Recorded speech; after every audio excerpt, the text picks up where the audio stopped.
Okay, now STEM theory submits the idea that we have a complex set of personal and social motivational foci. Now, the structure of our personal and social lives are potent players in dictating where these foci are. For instance, in episode 1, I expressed the idea that money hijacks several systems, okay? One of them being that due to its low idiophysical coupling, it hijacks and blocks the natural flow of resource distribution and allocation. It also hijacks our evolved sense of survival, what we need to survive and where we go to get that. And this in turn has completely shifted the focus of what we see as necessary for survival. So the natural resources that were once available to anybody suddenly became a scarce resource that you had to go purchase with your currency. I had also laid out the idea that the three functions of money, unit of account, store of value, and medium of exchange, in and of themselves actually hinder the flow of energy and in the long run, energy and natural resources, and in the long run, this causes a value loss that exceeds the original value by at least thousands of percentage points. And okay, quick note, when I'm throwing out these numbers and you've never heard this before, it's because these are numbers that I've personally had to work out. Now, don't worry, we will get to a math video. At some point in the future, I will have an entire video dedicated to the mathematics that I've turned out, and correct me if you see any problems or issues with how I've laid everything out, but I just wanted you to know there will be a video coming up with all the math, so anybody, if you don't like math, you can completely skip that episode. Okay, so my point here is that not only do these three functions of money do exactly the opposite of what we have been telling ourselves that they do, but the spirit of those ideas, of those concepts, the reasons why we have, argued that we need those three functions, can be handled with far greater efficiency and effectiveness by the AI STEM drive. The STEM epiconomy, in a very basic sense, is a restructuring of our cultural and social structure, I guess, in a way that money is completely extracted and removed. And the effectiveness and efficiency of resource allocation and distribution of those resources is maximized. Now, everybody's basic needs are generally met. Education is made available to all people, and the basic groundwork is such that self-actualization is made possible and within reach of anybody who wants to actualize. The basic fundamental structure of the STEM epiconomy is such that there is very little regulation in terms of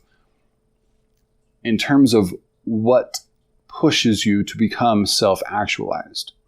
The structure of the system itself promotes the desire to want to self-actualize. So you have all of your needs met, and you have the perfect balance of healthy obstacles and pushback to fire the drive, to get you going, to want to get up and self-actualize and become the best possible you that you can be.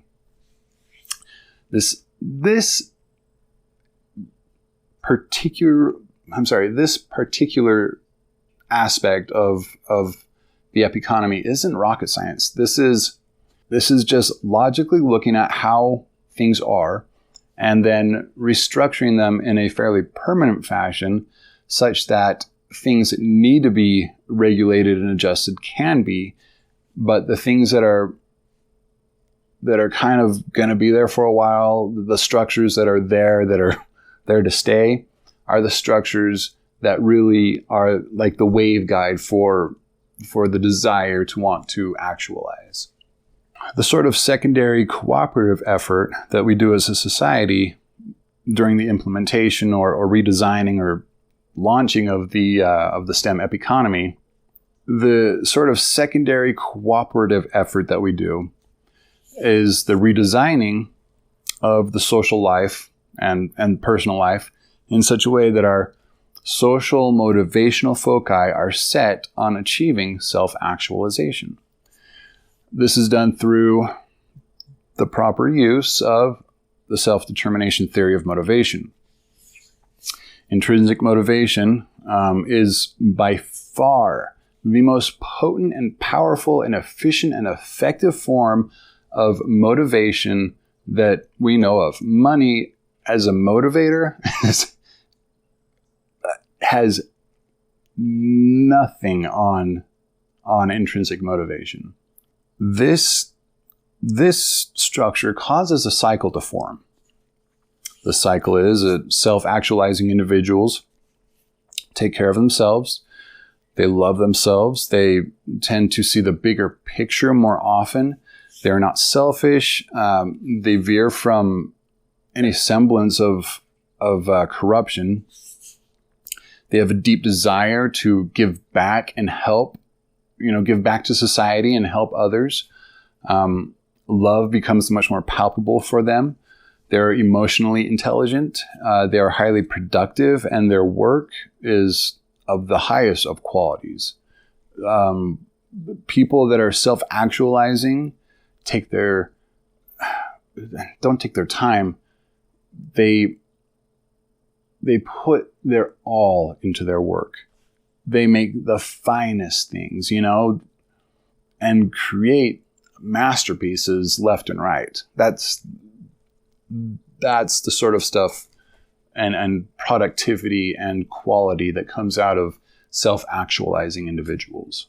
These individuals, they give back to the society in whatever way that they best actualize with. This means that the prime motivation for choosing a profession is no longer rooted in what can provide the most financial freedom and stability. It becomes what they feel is going to help them actualize the most and the best way they can give back to the world and really express their love for their society, for themselves.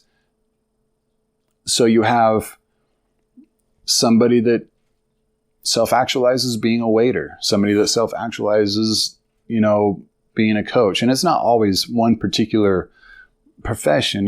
People can shift professions or do multiple professions and or get tired of one thing and want to move on to another, and that's how they continually self-actualize it. Now, this ensures that the majority of work done by the majority of people is extremely high quality and efficient and beautiful and just awesome in every possible way. I mean, you couldn't ask for a better employee. This has a positive effect on everything. People who want to be police, right, are people who want to be police. That people that, want to protect their fellow citizens. People that want to teach, be professors, waiters, doctors, athletes, artists, movie stars, whatever. It completely alters the landscape for each and every profession in a very profound way, because people go into the profession with absolutely no financial incentives or motivations at all whatsoever. It's strictly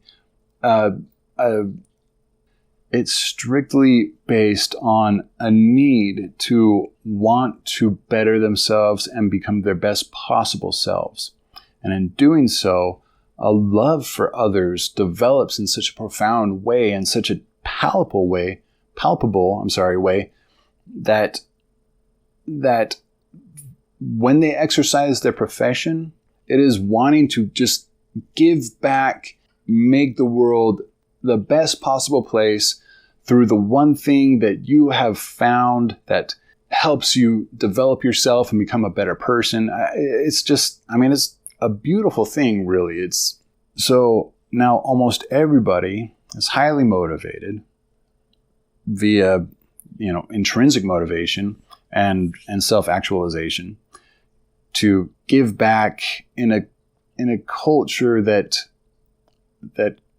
cultivates the drive and desire to want to self-actualize, which also happens to be how they contribute back to society. So the contributions are always top-notch in every possible way, and self-actualizing people aren't in the mindset to complain or wonder why John down the street is not working as much but still gets the same benefits as you.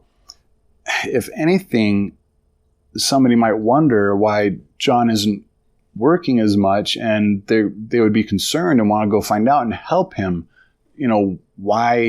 What's going on, man? Are you okay? Is everything going all right for you? I've noticed you've been kind of down. That's the kind of world I'm talking about. This isn't impossible either. This is just, it's so crazy. This is hardened science, right? This is stuff that we understand about how humans work and how society and culture and the mind, this is all how it works. And how is it that nobody yet has realized that money, the injection of money into a social structure just destroys that. It completely just, I don't know. It's so frustrating to think about this sometimes because I see it, how it could possibly work. I see the people that are hardened criminals. They would totally not be hardened criminals, man. They would be up working towards, whatever we are working towards with everybody else. It's the chain, there are no weak links. If something, somebody notices somebody falling behind or having a difficult time, we function as a superorganism or the supraorganism optima and repair that, just like how a body works. You get a cut or an organ fails or whatever. You have systems that go and try to take care of it. What's going on here? How can we fix this? How can we mend this area? How can we get you back up and running on par with everybody else? That is what would be happening on a social level with everybody.